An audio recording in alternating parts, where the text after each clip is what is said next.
Saturday morning இன்றைக்கி lunch box கிடையாது. So பொறுமையாக சமைக்கலாம். நான் காலையிலேயே முருங்கைக்கீரை பறிச்சுட்டு வந்திருந்தேன். இதை வச்சு எப்போவுமே பொரியல் தான் ரெடி பண்ணியிருக்கேன். இன்றைக்கி கடையில் செய்ய போகிறேன்.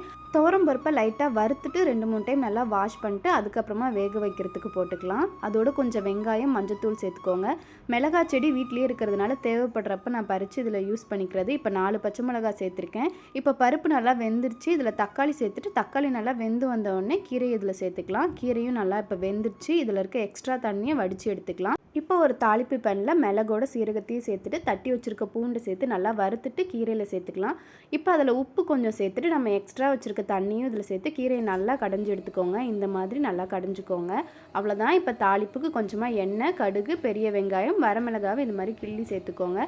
இப்போ தாளிப்பு ரெடியானதும் கீரையில் சேர்த்து நல்லா கலந்து விட்டுருங்க. அவ்வளோதான், கீரை சூப்பராக ரெடி ஆயிடுச்சு. நான் இன்றைக்கி தான் ஃபஸ்ட் டைம் ட்ரை பண்ணுறேன். ஆனால் டேஸ்ட் உண்மையாகவே அட்டகாசமாக இருந்தது. கண்டிப்பாக வீட்டில் ட்ரை பண்ணுங்கள்.